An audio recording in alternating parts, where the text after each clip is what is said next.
Et voici la montée des 22 acteurs pour ce match de haut de tableau. Quelques infos au niveau des noyaux. Toussaint et Cornet sont blessés côté biévrois. Michael Mayanga a décidé de mettre un terme à sa saison.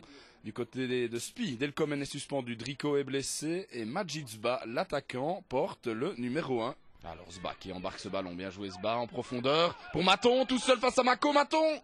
Et l'arrêt de Mako, très très bonne sortie. Grosse occasion là pour Maton qui ne peut pas se permettre de louper ce genre d'occasion dans ce genre de match. Alors Daoust qui écarte bien vers Sébastien Toupet, il est bien mis Toupet, il frappe, c'est dévié sur Mazi. Et mais voilà, encore une petite occasion pour Bièvre maintenant. Ça s'anime un peu. Un quart d'heure de jeu. Alors le coup franc rapidement joué, il est seul à droite, Fatih Gursever. Gursever le centre, Hachi. Et Gursever, nouvelle chance du pied gauche, il est seul Colassin. Et la bonne sortie encore de Mako. Et Colassin était tout seul dans le petit rectangle là, encore une occasion pour Spi. Oh, cette balle passe et Mayanga est plus rapide. Attention à la passe en retrait de Masson. Mayanga, quel raté! Un manque de communication du côté de Spi et de lucidité du côté biévrois avec Alba Mayanga. Alors le coup franc de Sba, on ne parvient pas à lever. Hachi, la bicyclette, c'est joli. Ça passe loin au-dessus, mais c'est joli. Alors peut-être un des tournants du match. Exclusion de Kevin Arnoux pour 2 fautes. Une première jaune en première mi-temps, une deuxième ici. Assez sévère on peut le dire. Et Bièvre terminera à 10. Alors 12 minutes en seconde période. Excellent coup franc, le but. Goal de Philippe Rezet de la tête. Évidemment les grands formats étaient montés. Rezet Villalba aussi était dans le coup. Mais c'est bien Rezet qui pousse ce ballon dans le but après une déviation. 1-0 pour Bièvre alors qu'il n'avait pas été très dangereux depuis le début de la rencontre.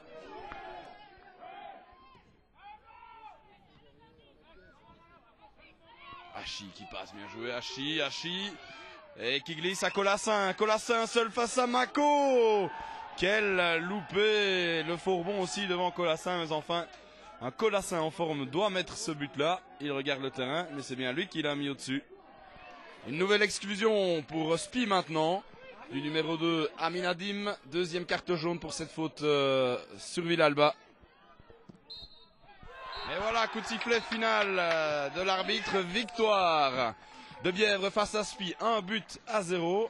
Un but inscrit par Philippe Rezet. Excellente opération pour Bièvre qui dépasse Spi au classement et pour Couvin-Mariembourg qui file peut-être vers le titre. Bièvre 1, Spi 0. Je dirais qu'on est pris par un hold-up aujourd'hui, quoi, hein, parce que si on revendique le nul aujourd'hui, il n'y a rien à dire. Maintenant, c'est vrai que par moment, dans les moments difficiles, c'est vrai que certains joueurs n'ont pas répondu présent. Footballistiquement, ça n'a pas été un grand match, terrain très difficile, contre une équipe qui techniquement était plus forte que nous. Par contre, on a retrouvé vraiment des grandes valeurs de groupe et de caractère. Tous les joueurs ont vraiment fait preuve de caractère et de volonté et ont fait un paquet de kilomètres, donc c'est très bien. Alors le titre, c'est fini, vous pensez ? Je pense qu'il y a déjà longtemps que c'est fini. Hein. Quand on a gagné la première tranche, j'ai déjà dit. À ce moment-là, c'était déjà difficile à tenir les joueurs dans la concentration. Par rapport à ce que j'entends dire, j'aimais bien d'en placer une petite. C'est qu'il y a beaucoup de gens qui disent qu'on ne sait jouer que sur phase arrêtée, qu'on n'est qu'une équipe avec des grands gabarits. C'est vrai qu'il y a de gabarits, mais bon, je trouve que pour une équipe qui ne sait jouer que sur phase arrêtée, et tout, on essaie pas mal quand même.